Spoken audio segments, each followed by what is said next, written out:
Well, hello there. Do you suffer from laser envy? Well, the folks here at Build Dad Enterprises are ready to help. We're taking it to the max, baby!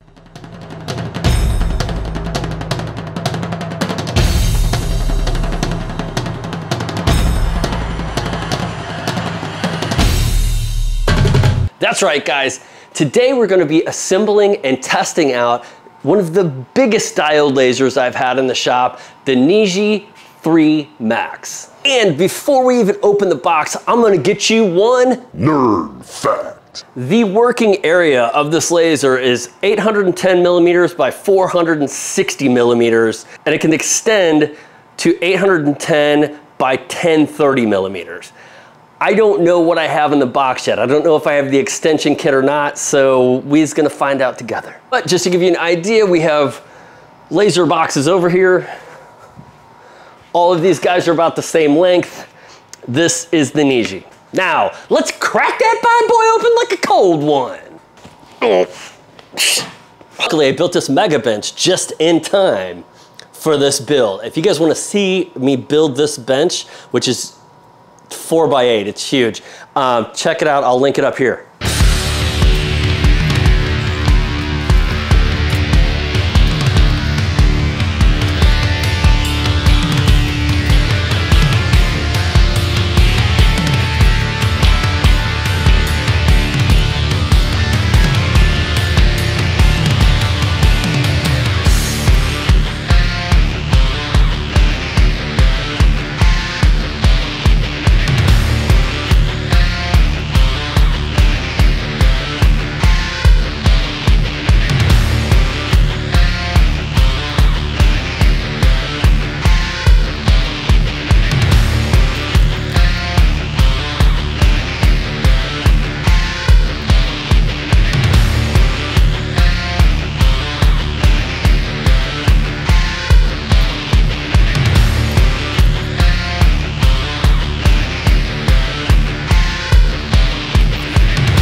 Here's where I am.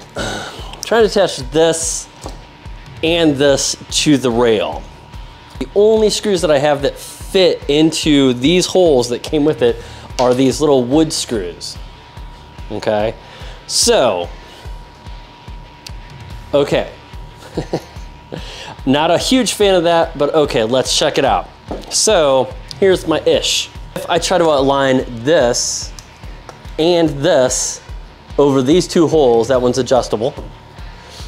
Like in the pictures and videos I've seen, this is sitting on top of here, okay? This is sitting like this, and this is sitting like this, okay? If I try to do that, these holes do not line up with the bottom of this. So I would have to drill one of these out. These holes line up perfectly with these holes in this plate. But these are too big for these holes, which leads me to believe again that I just don't have the screws for this. And there's nothing in the literature, and they don't know videos or anything on exactly how to do this. The guy that was assembling it, I thought it was the Neje. They sent me this video, and I thought it was Neje putting it together. It is not. It's like a dude that's assembling it, and his video is pretty good, except he just kind of glazes over some things, and all of a sudden stuff just happens. Now, while we're out here troubleshooting, I figured I would regale you with some more nerd facts. Max move speed is 1,000 millimeters per second. The frame is all high precision aluminum alloy and PC material hybrid. I don't know what PC is. What's PC? Motor size is 42 by 42 by 34 millimeters. It does have limit switches. I don't see the limit switches. That doesn't mean they don't exist. I just don't see them. This is a 10-watt output laser, so it is going to be putting out what the Chtulu is putting out, or what the Chtulu is laying down, if you know what I'm saying. And this concludes Facts for Nerds. So I'm currently feeding the power cable and the USB cable through this drag chain. I love drag chains, okay? I think they're really good on lasers, but this messes with my anxiety so bad. I don't know if you guys have the same problem, like little repetitive things like this drive me bonkers. And so we're kind of flying by the seat of our pants here. The instructional video that I was watching, after this, the guy just starts printing off a bunch of 3D parts that he puts on his, which I don't have a 3D printer and I don't know where those files are or anything like that. That's right, we're flying by the seat of our knickers. And how about you? I'm going commando. Okay, so then our power comes in here. Our connections come in here. There's a little button over here that is the on-off button. It's just a little tiny black button. We're gonna see what we're gonna do with that. And I can't figure out what to do with this drag chain on this side yet. It doesn't, like, look at this. So this guy just comes along here, but I do have these guys, so maybe I'll just put one of those on there. So the instructions for a lot of these aren't great normally. So this doesn't surprise me a whole lot. Get under there. I think the one thing that we can all agree on is that Jake Paul's an asshole. Looking at the wiki, I did realize that this right here, this is door, is if you're going to have an enclosure, you can put this on the door. So we don't have an enclosure, so we're not using that. And then these guys and this would plug into this right here. You'd unscrew this and wire it inside. But that is for 1 or 2 exhaust fans, whichever flavor you would enjoy. We're not gonna wire exhaust fans right now.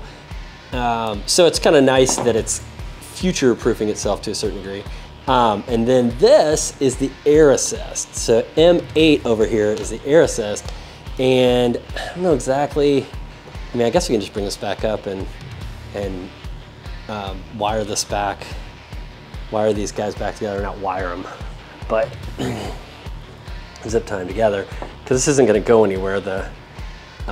It stays in one place. Now, it does have this part of the air assist. It does not have the pump. So you have to get an air pump separate. And I'm gonna see if I can run this thing down there. Like I said, the other dude, he used like 3D printed parts to put the air assist on, and I don't think I have the parts to put it on, but we're gonna figure it out, or try to figure it out. Let's do this, yeah! Thumb war! Ah! So this unit is compatible with Lightburn and Laser Gerbil, but it does suggest to download their software first, kind of like with LaserBox, where you can check for firmware updates for the machine itself. And then there's a driver and thing. If you go in, they have Neje.wiki has a lot of information in it. It kind of goes over what you need for different machines and things like that. So check that out. There's a driver that you need to download. There's their app that you want to download to check your firmware. And then I'll get it set up in Lightburn and we'll see what this thing can do. It says it's homing. That's not homing, dude. Okay, so I was having a bit of an issue getting this thing home yesterday. It turns out it was my fault. Let me show you what I mean. So if you can see this drag chain right here, I wasn't sure how to secure it, so I had taken a zip tie and zip tied it to this. Well, obviously, well, I guess not obviously, but if this thing goes all the way back here, this is too short and it pulls against there, so it wasn't letting me home. So it's total user error there. I don't know how much of that I'm gonna show in the build, but just to kind of give you an idea that this needs to be free floating. I guess what they're gonna do, what they're assuming you're gonna do is put this on, put this on some sort of spoil board where you can figure out where this needs to go and then screw this down so it doesn't move on you. All right, so first, to focus this thing, It's kind of old school. All right, and then we're gonna come down and we're gonna try to make that little blue light as small as possible. But the thing is, it's kind of hard to decide if that's as small as possible when you're doing it. I know some people have like a little microscope that they can put this under to do it. I do not. Okay, so we ran a frame and now we're just gonna run some tests. Do this.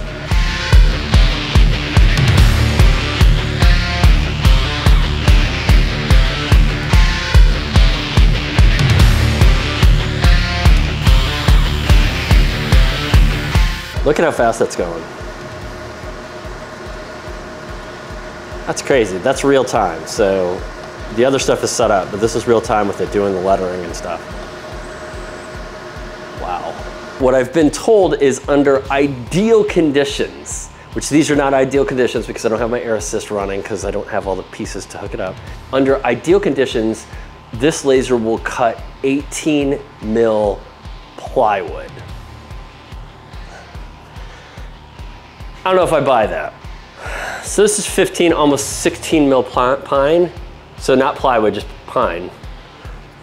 We're gonna run that.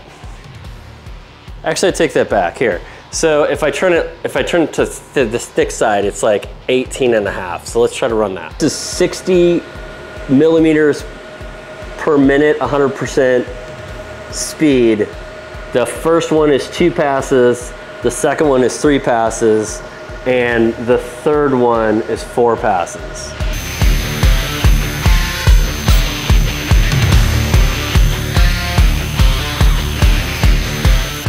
All right, let's check that out. So, I feel like that would have gone through. Let's try let's try these again. I feel like it wasn't going far enough back. All right, let's check this out. Okay, so that definitely cut through there. This almost went through. I bet you get some air assist in there. Actually, maybe not. Nah, it didn't go as far as I thought it went through there. But you get some air assist in there, that would cut pretty decent. And I mean, it's charred, but it's not disfigured. Like a lot of guys, when they're like, oh yeah, I can cut ply, it burns the crap out of the ply. That's not too bad, really. Okay, let's try 3/4 inch plywood.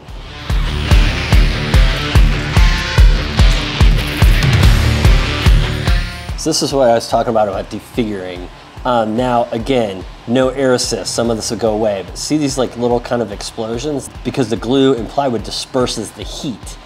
So, I mean, we're not anywhere near being halfway through. This was 3 passes, that was 4 passes. So I gotta call bunk on the plywood, but the pine was impressive. Come on, we have a pretty good idea what this laser can do. Now let's see what it can do that other lasers can't, and let's do a large surface area.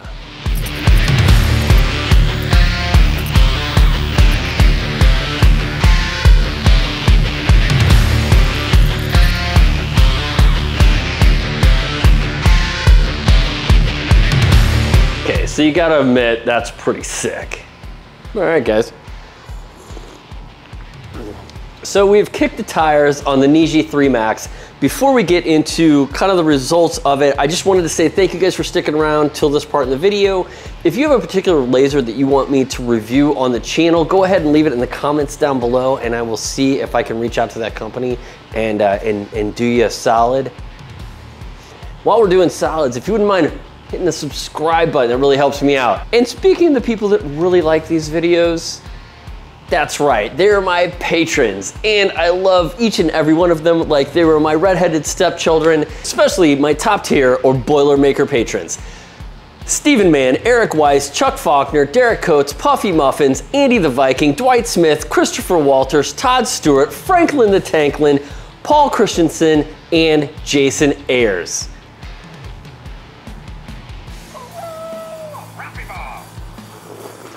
Like I've been telling you the last couple of weeks, it's been really crazy over on Patreon. We have a couple of new single shout outs. Single shout out goes to Paul Lampert and Robert, I'm gonna butcher your last name, Fairbairn.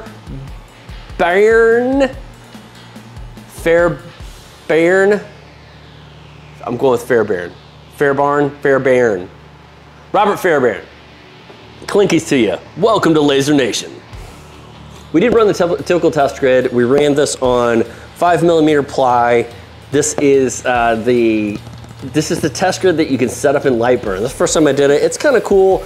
I still would rather make my own, but this is personal preference. But we can see that it acted kind of like we thought. One, a 10-watt laser at 1,000 millimeters per minute at 100% power is gonna damn near burn right through that. So that was as expected. I think I brought up that Neje claims that this laser will cut 18mm plywood, and we ran a couple tests. Now I wasn't running air assist, and their caveat to being able to cut that was that it had to be under ideal circumstances. So was not running air assist, and I'm not sure if I have the focus dialed in on this thing as good as I possibly could. So I have to say it performed kind of like I expected it to. I really didn't think it was gonna cut 18mm plywood. If I could see video of that, I would like to. Which brings me to the biggest problem I have with this laser, and that's the fact that I don't know if it's focused or not. Hey guys, Future Nick here, just to let you guys know that Neje has contacted me and said that they do have like a fixed focus laser that doesn't require this type of fine tuning, so that will be available. So this does run cheaper than the Chtulu. The reason I'm comparing it to the Chtulu is the Chtulu is the only other 10-watt diode laser I have in the shop. So this is $5.99. Now the Chtulu is normally $7.99. Right now it's on sale for like $6.19. So you're getting like $20 difference right now. But like the larger form factor is very cool. I like the way it's wired. I like the railing systems. I like the expansion it has because you can put your auto stop button on here or your air assist and things like that, and your exhaust fans, and you can control all that from the unit, or I guess through Lightburn, but more so your unit's gonna be the relay. I like that. So I would say if you're gonna do a lot of large form stuff, because you can't extend this thing out, I'm not sure how much the rails are, but you can't extend this thing out to, I believe it's 800 by 1,000, so you can make this thing huge. If you're gonna be doing a lot of large form things, it would be worth it? Question mark? I wouldn't cut with this. I think that even with the 10-watt, the cutting is just too slow. Well, I wouldn't cut big things with it. I think even with the 10 watts of power, you're still gonna be kind of slow on something that large. You kind of run into that with the Chtulu, or any diode laser for that matter. Like, yes, you can cut something huge, but it's gonna take forever. Could you do it on a scroll saw in like a quarter of the time? Absolutely. But if you're gonna be laser engraving large items and you're gonna stick with the same settings, then I think this is worth it. If you're not gonna adjust the laser head a lot, then I think this is a good unit for the money. So what do you guys think? Would you spend $5.99 on this? I guess that's the question. And until next time, thanks for playing. And now I gotta get to work.